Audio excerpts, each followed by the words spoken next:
Good morning. आज मैं आपके साथ डिस्कस करूंगा पावर शेयरिंग। पावर शेयरिंग का टॉपिक है why power sharing is desirable. अब पावर शेयरिंग डिजायरेबल क्यों है? मैंने आपको बताया है किस प्रकार से बेल्जियम यानी European countries, Belgium, South Asian countries, Sri Lanka, इन दोनों की एथनिक कॉम्पोजिशन किस प्रकार की है, मैंने इसको डिस्क्राइब किया है।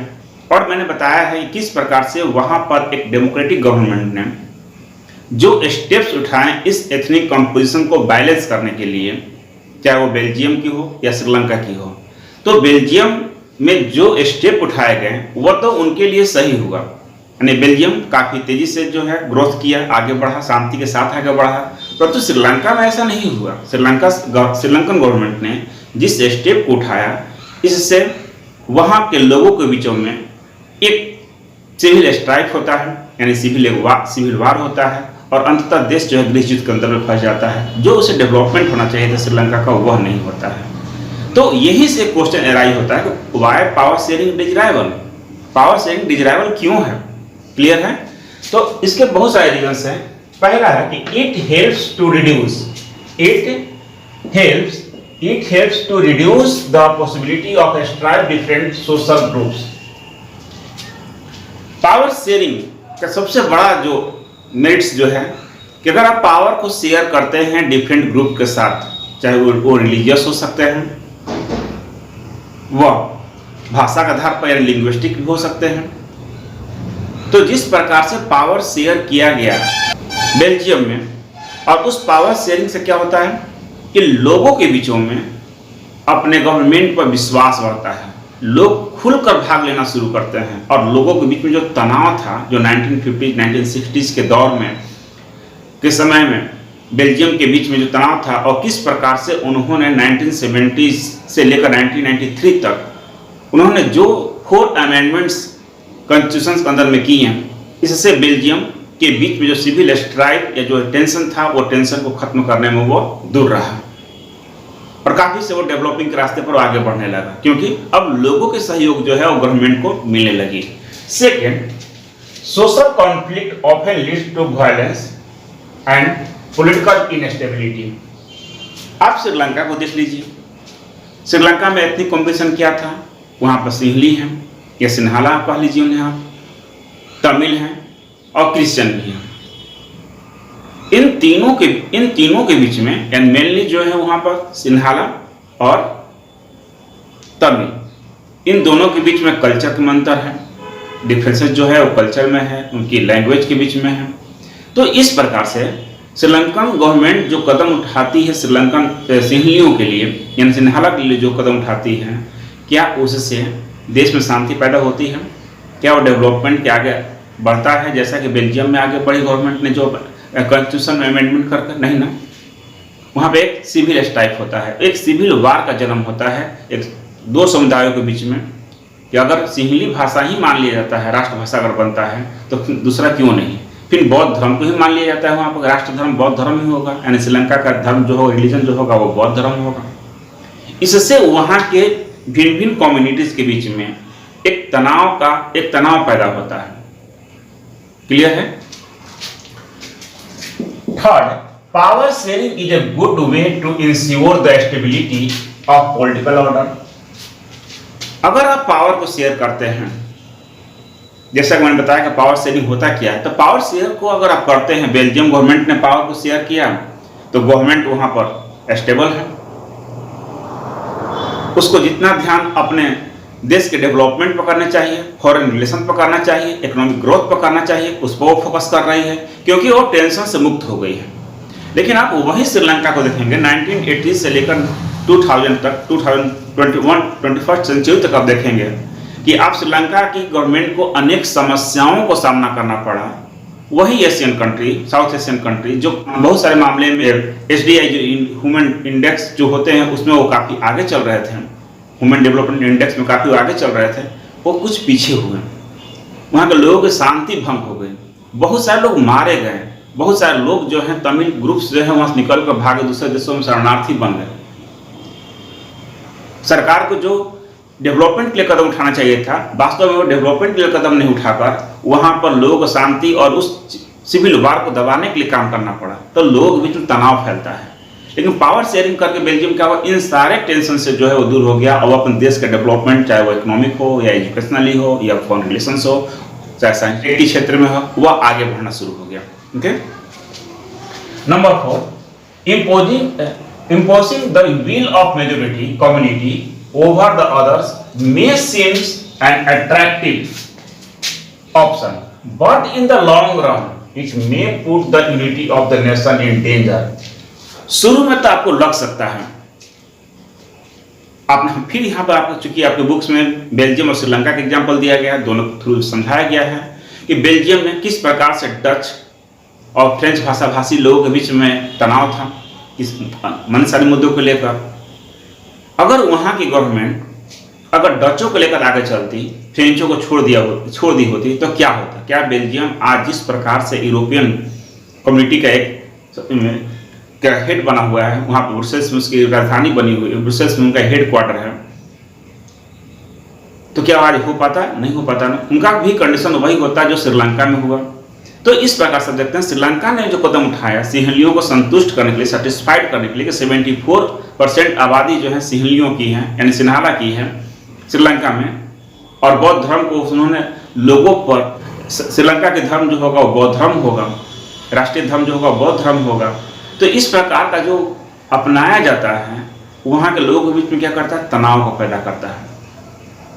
तो शुरू में सिंहलियों को तो ये अच्छा लगा, लेकिन इसका परिणाम क्या निकला कि दोनों ही महत्वपूर्ण कम्युनिटी जो थे, यानी सिन्हाला और तमिल, वह एक दूसरे से दूर होते हुए चले गए, और तमिलों को लगने लगा कि हमारा तो इस देश में कुछ है ही नहीं, हमें तो कुछ अधिकार है ही नहीं। और दिनों दिन ये गैप जो है काफी वाइड होती हुई चली गई, काफी चौड़ी होती हुई चली गई। तो इस प्रकार से पावर शेयरिंग क्यों डिजायरेबल है, मैंने चार्ट दिए हैं। और power sharing is the very spirit of democracy. Power sharing democracy का तो मूल मंत्र है। डेमोक्रेसी, एक डेमोक्रेटिक कंट्री जो होता है, डेमोक्रेसी कहता है कि पावर शेयरिंग में सभी लोगों को इन्वॉल्व किया जाना चाहिए जिनके ऊपर में शासन किया जाना है, क्योंकि जब तक सब लोग मिलकर उसको एक्सेप्ट नहीं करते हैं, जब तक सत्ता में भागीदारी सबकी नहीं होती है, तब तक तो कुछ आगे हो ही नहीं सकता है। तब फिर डेमोक्रेसी हुआ नहीं।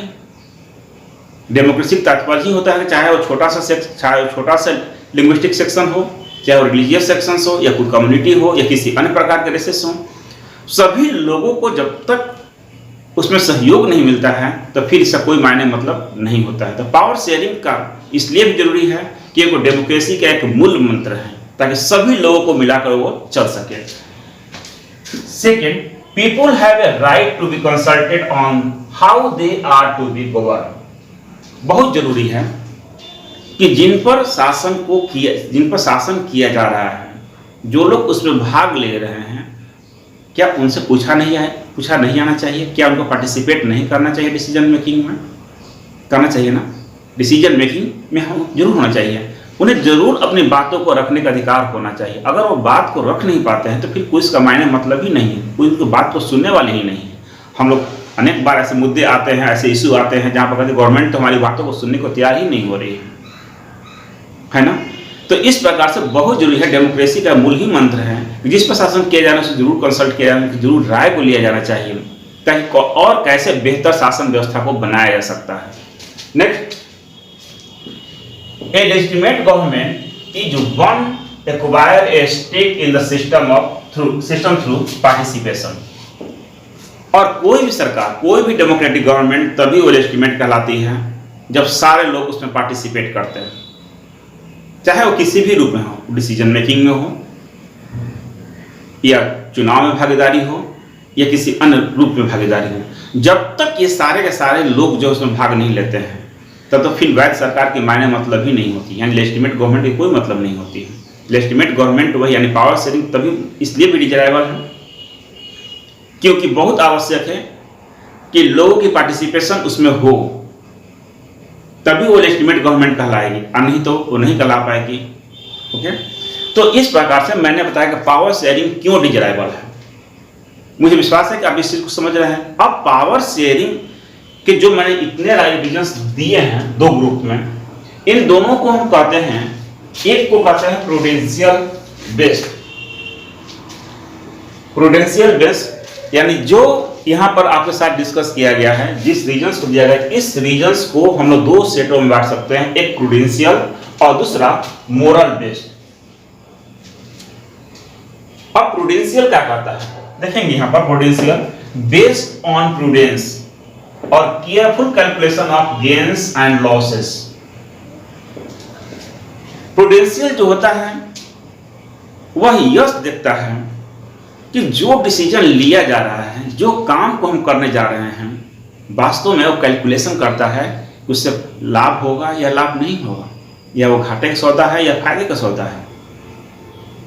तो मैंने बहुत सोच समझकर एक कैलकुलेट करके जो है डिसीजन को जब लिया जाता है तो उसे कहते हैं प्रूडेंशियल डिसीजन। अगर आप देखेंगे भारत में से एग्जांपल अगर दिया जाए, जिस तरीके से